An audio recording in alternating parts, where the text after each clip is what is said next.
All right, in this video, we're going to talk about building forms. So let's say you've got a website that you want to have a form that captures information like first name, email, phone, address, things like that. We're going to show you how to build that out. So before you can actually use a form on a page, you have to build one. And what you're going to do is you're going to navigate to the site section of the platform here, and you're going to go to Forms. And you're going to go to Builder. Okay. So once you're in the Builder, you're going to click Create New Form.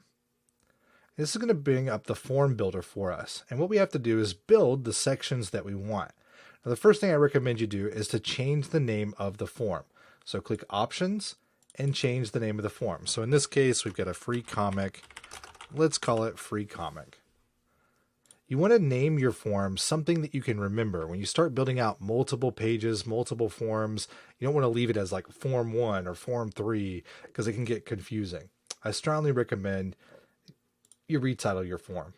Now, the first thing that we want to do is we want to add the contacts or what information we want to have in the form. So most likely you want to know the person's name. So let's add first name and last name. All you got to do is over here on this right hand panel, you find which elements you want to add into the form, and then you drag them over to the page. So we've got a first name, last name. We've got a phone. We've got email. But as you can see, you've got a lot of options here. You can add an address, city, state, country, postal code, website. You can add source, date of birth. You can add in text, HTML, images, CAPTCHAs, and a button. You can also add in custom fields. Let's say that you want to get a piece of information from the form that is not listed here. Let's say you want to know what is your biggest challenge, right? So what you can do is select over here this custom fields button. We're on the standard here. We want to select custom fields and add a custom field.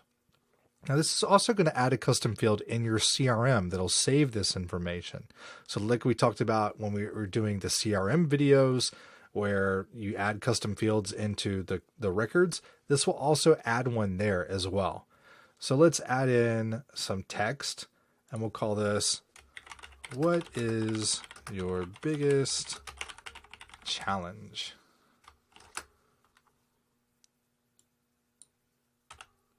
Okay. And we'll click Save.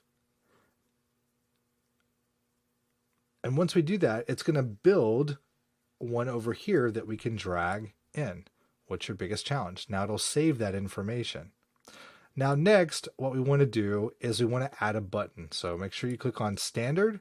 You can jump between custom fields and standard by clicking Standard or custom fields. And we're going to scroll to the bottom of our list and we're going to add in a button.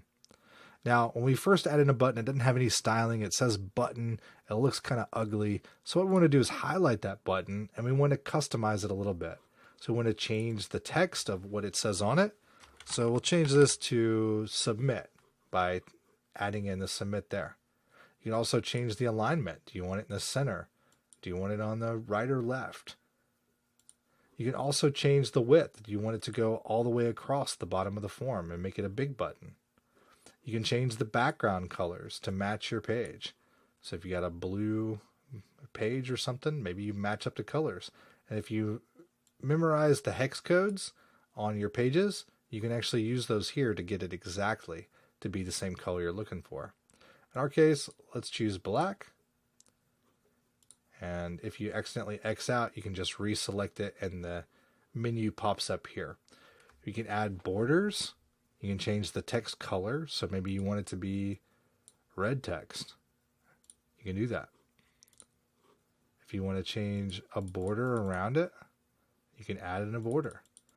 If you want to make the buttons curved, you can play with the corner radius. If you want to add in some padding and make it a fat button, you can do that. So you can play with these settings to make your form look great. Now, once you've got all of the details that you want in there, this is what's going to show on the site. So if you need to add additional information in your form, you could add maybe a text field up at the top where you have some instructions. Maybe you want to add in some CAPTCHA to make sure you're not getting a bunch of crappy opt-ins. You can do that. If you want to remove something, just select the field and press the X. Now, once you've got your submit button good, you've got all the fields that you want for your form, now it's time to figure out what's going to happen once that form gets filled out. So if you click on Options, on Submit, you have two options here.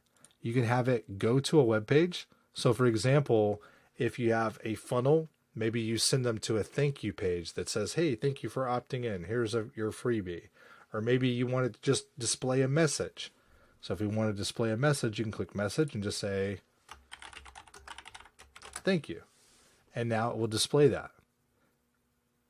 Once they opt in, it'll just have a little message right here that says, thank you for opting in. So we'll click Save Form down at the bottom.